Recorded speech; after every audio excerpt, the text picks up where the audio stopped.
Hello बच्चों, मैं जैन अथराही, जीव विज्ञान शिक्षक।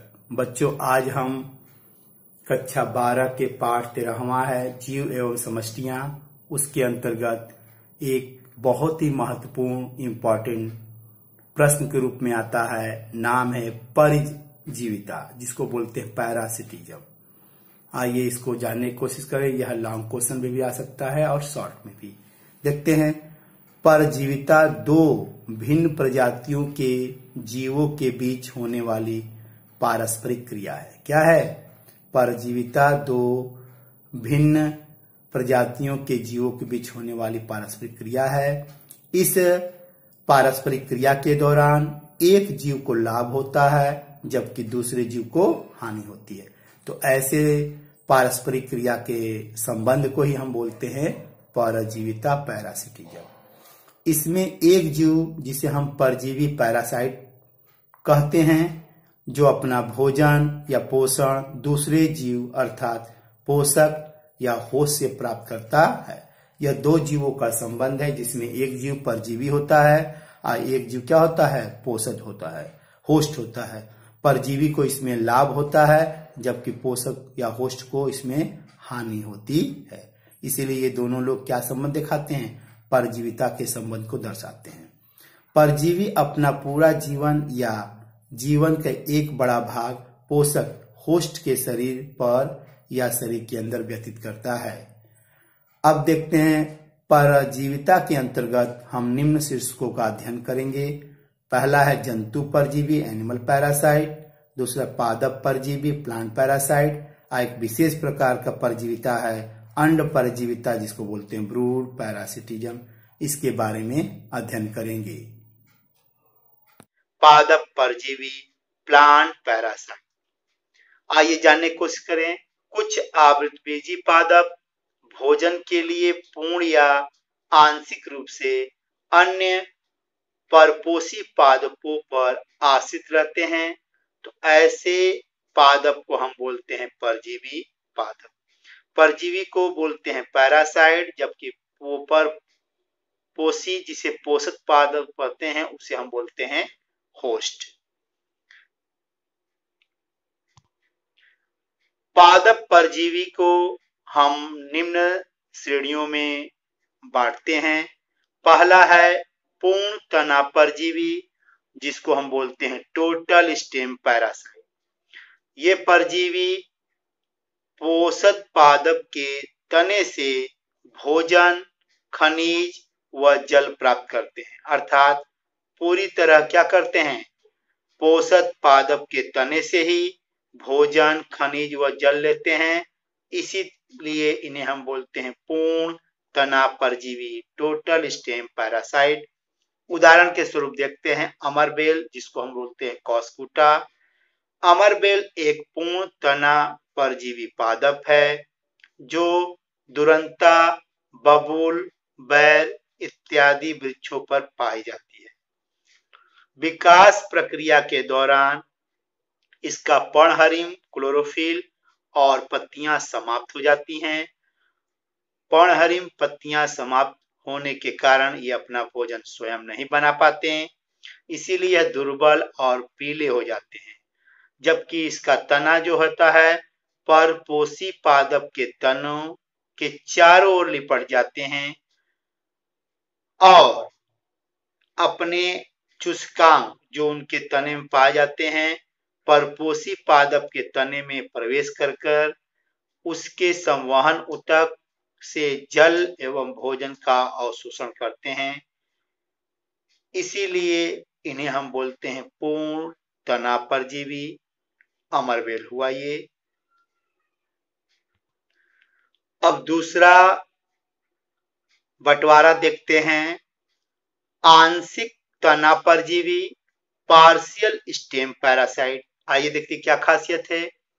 इस प्रकार के आंशिक तना परजीवी अपना भोजन प्रकाश संश्लेषण के द्वारा स्वयं बनाते हैं, लेकिन भोजन बनाने के लिए पोषक पादप के तने से केवल जल एवं खनिज लवण प्राप्त करते हैं और अपना भोजन स्वयं बनाते हैं। अपना भोजन स्वयं बनाने की वजह से और केवल जल एवं खनिज के लिए पोषक पादप के तने पे आश्रित रहते हैं, इसीलिए ऐसे परजीवी को बोलते हैं आंशिक तना परजीवी, पार्शियल स्टेम पैरासाइट। अब उदाहरण देखने की कोशिश करते हैं। उदाहरण के रूप में है विस्कम एवं लोरेंथम। इन पादपों में हरी पत्तियां पाई जाती हैं और इनमें चूसकांग भी विकसित रहते हैं। ये अपने चूसकांग पोषक पादप के तने में धंसाकर वहां से जल एवं खनिज का अवशोषण कर अपने भोजन का निर्माण स्वयं करते हैं। अब तीसरी कैटेगरी देखते हैं, पूर्ण मूल परजीवी, टोटल रूट पैरासाइट। ये परजीवी पोषक पादप के जड़ों से भोजन ग्रहण करते हैं। क्योंकि ऐसे परजीवी अपना भोजन स्वयं नहीं बनाते हैं, इसीलिए बना बनाया भोजन पोषक पादप के जड़ों से प्राप्त करते हैं, इसीलिए इनको हम बोलते हैं पूर्ण मूल परजीवी, टोटल रूट पैरासाइट। अब देखते हैं उदाहरण पहला पूर्ण मूल परजीवी का, रेफ्लेसिया। रेफ्लेसिया नामक पूर्ण मूल परजीवी इंडोनेशिया अर्थात सुमात्रा के जंगलों में महालताओं की जड़ों पर पाया जाता है। यह उसी से भोजन ग्रहण करता है। कहां से? उन वृक्षों के जड़ों से ही भोजन प्राप्त करते हैं। रेफ्लेसिया का पादप सबसे बड़ा पुष्प विकसित करता है, जिसका 1 मीटर व्यास होता है एवं लगभग 8 केजी उसका भार होता है। तो रेफ्लेसिया क्या है? पोषक पादप के जड़ों से भोजन प्राप्त करता है, इसीलिए इसे बोलते हैं पूर्ण मूल परजीवी। ये अपना भोजन स्वयं नहीं बनाता। दूसरा एग्जाम्पल देखते हैं पूर्ण मूल परजीवी का, ओरोबैंकी। ये पादप सामान्यतः सोलनेसी और क्रूसीफेरी कुल के पादपों के जड़ों पर उगकर उनसे बना बनाया भोजन प्राप्त करते हैं, इसीलिए इनको बोलते हैं पूर्ण मूल परजीवी। अब देखते हैं तीसरा एग्जाम्पल, स्ट्राइगा।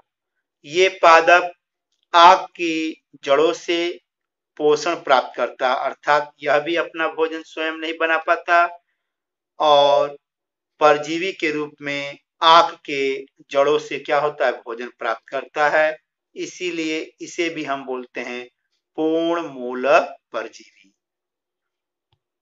अब हम देखते हैं चौथा कैटेगरी पादप परजीवी का, जिसका नाम है आंशिक मूल परजीवी, पार्शियल रूट पैरासाइट। ये परजीवी पादप अपना भोजन प्रकाश संश्लेषण के द्वारा स्वयं बनाते हैं, परंतु जल एवं खनिज के अवशोषण पोषक के जड़ों से करते हैं। अर्थात भोजन स्वयं बनाते हैं और प्रकाश संश्लेषण के लिए जो जल है, खनिज है, वो कहां से अवशोषित करते हैं? पोषक पादप के जड़ों से अवशोषित करते हैं, इसीलिए इनको बोलते हैं आंशिक मूल परजीवी। इसका एग्जाम्पल देखते हैं आंशिक मूल परजीवी का, चंदन, सेंटेलम अल्बम। चंदन का पादप प्रकाश संश्लेषण की करने की क्षमता रखता है, जबकि यह अन्य पादप जैसे यूकेलिप्टस, शीशम, अल्बिजिया की जड़ों से पानी एवं अकार्बनिक पोषक तत्व अवशोषित करता है और अपना भोजन स्वयं बनाता है। जंतु परजीवी, एनिमल पैरासाइट। वे जंतु जो किसी अन्य जंतु, जिसको हम पोषक या होस्ट कहते हैं, पर भोजन के लिए आश्रित रहते हैं, तो ऐसे जंतु को हम क्या बोलते हैं? परजीवी जंतु कहते हैं। ये परजीवी जंतु पोषक जंतु पर बुरा प्रभाव अर्थात बीमारी भी फैलाते हैं। अब देखते हैं जंतु परजीवी के प्रकार किस आधार पे? पोषक होस्ट के शरीर के बाहर या शरीर के अंदर पाए जाने के आधार पर परजीवी दो प्रकार के होते हैं कि वह होस्ट के शरीर के अंदर पाए जा रहे हैं या शरीर के बाहर। तो उसमें से पहली कैटेगरी है बाह्य परजीवी, जिसको बोलते हैं इक्टोपैरासाइट। ये परजीवी होस्ट के शरीर की बाह्य सतह पर रहकर जीवन यापन व पोषण प्राप्त करते हैं। तो ऐसे परजीवी को हम बोलते हैं क्या? बाह्य परजीवी, इक्टोपैरासाइट। उदाहरण स्वरूप मनुष्य में जू है, वह भी बाह्य परजीवी है। समुद्री मछली पर कोपोर्स है, वह भी क्या है? आपका बाह्य परजीवी है। मच्छर भी बाह्य परजीवी है। खटमल इत्यादि ये सभी क्या है? बाह्य परजीवी है। अब दूसरी कैटेगरी देखते हैं, अंतः परजीवी, इंडोपैरासाइट। ये परजीवी पोषक होस्ट के शरीर के अंदर रहकर जीवन यापन व पोषण प्राप्त करते हैं। तो ऐसे परजीवी को बोलते हैं अंतः परजीवी। उदाहरण स्वरूप देखते हैं एंटमीबा, मलेरिया परजीवी, टेपवर्म, एस्कैरिस। ये सभी क्या है? पोषक के शरीर के अंदर पाए जाते हैं, अपना पोषण भी लेते हैं, साथ साथ उनके अंदर बीमारी भी फैलाते हैं। ये दो प्रकार किसके आधार पे था? पोषण के शरीर के बाहर पाया जा रहा है या अंदर पाए जा रहे हैं। अब परजीवी के प्रकार का आधार देखते हैं पोषकों की संख्या के आधार पे, कि वह परजीवी अपने जीवन काल में कितने होस्ट पर अपना जीवन बिताता है। उनकी संख्या के आधार पे भी परजीवी को दो भागों में बांटा गया है। पहला है मोनोजेनेटिक पैरासाइट। वे परजीवी जो अपना जीवन काल केवल एक होस्ट में पूरा करता है, उसे मोनोजेनेटिक पैरासाइट करते हैं।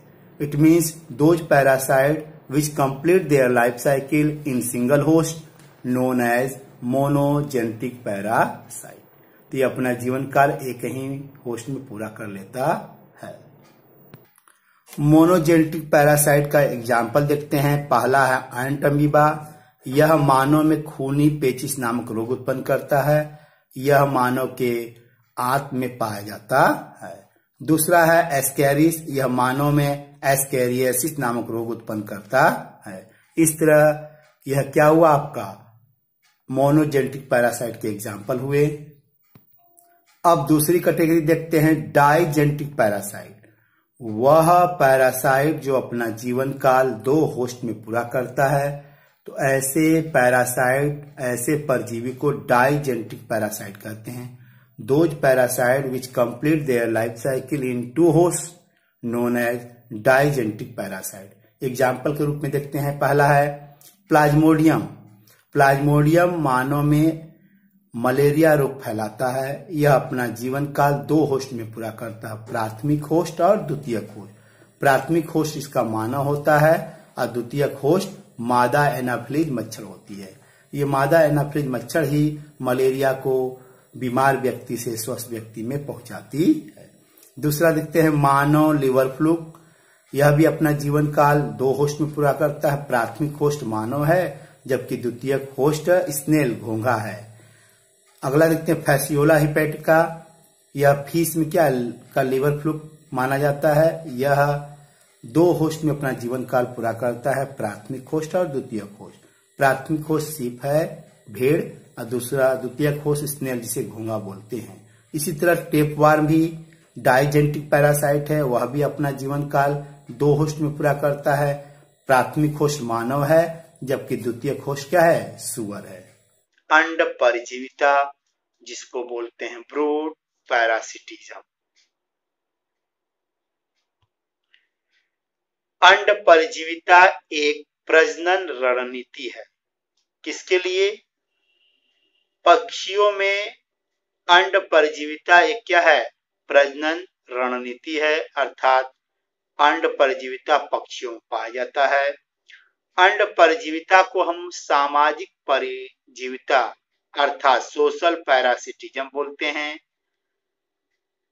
इसमें अंड परजीवी मादा पक्षी अपने अंडे पोषक पक्षी के घोंसले में देती हैं।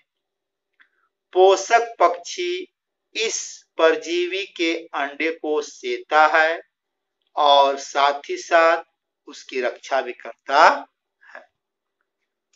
यह पोषक पक्षी क्यों परजीवी अंडे को देखभाल करता है, सेता है? क्योंकि अंड परजीवी पक्षी का जो अंडा होता है पोषक पक्षी के अंडों के आकार, रंग, बाह्य रूप में क्या होते हैं, कुछ समानता रखते हैं, जिसके कारण पोषक पक्षी अंडों को घोंसले से नहीं हटाता।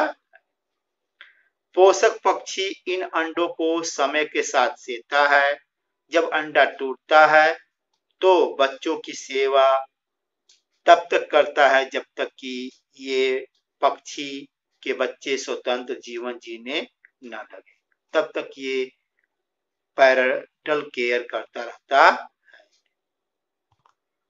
अब देखते हैं अंड परजीविता का उदाहरण। पहला उदाहरण है कोयल, जिसे कुक्कू बोलते हैं। यह एक प्रकार का ब्रूड परजीवी पक्षी है जो प्रजनन ऋतु अर्थात बसंत से ग्रीष्म ऋतु तक के समय को इस कोयल का प्रजनन समय कहा जाता है। इस दौरान ये अपने अंडे पोषक पक्षी अर्थात कौवा के घोंसले में देते हैं। तो यह एक बहुत अच्छा उदाहरण हुआ अंड परजीविता का। दूसरा एग्जाम्पल देखते हैं कुक्कू। यह भी कोयल के समान क्या एक ब्रूड परजीवी है। यह पक्षी अपने जो अंडे होते हैं बार्बलर के घोंसले में देती है। अचंभा यह है कि इसमें जो छोटी चिड़िया है बार्बलर अपने स्वयं के आकार के बड़े कुक्कू के चूजों को दाना खिलाती है। अपने तो छोटी है लेकिन अपने बड़े आकार के चूजों को क्या करती है, दाना खिलाती है। ये एक आश्चर्यचकित कर देने वाला बात है। दूसरा अजब क्या है, एक और अजीब बात यह है कि कुक्कू के चूजे पोषक पक्षी के अंडों को घोंसले से बाहर निकाल देते। तो इस तरह बच्चों हमने अंड परजीविता के बारे में जाना, उसके उदाहरण को पढ़ा। नमस्कार, धन्यवाद। वीडियो अच्छा लगे तो लाइक, सब्सक्राइब एवं शेयर करिएगा। तब तक के लिए गुड बाय।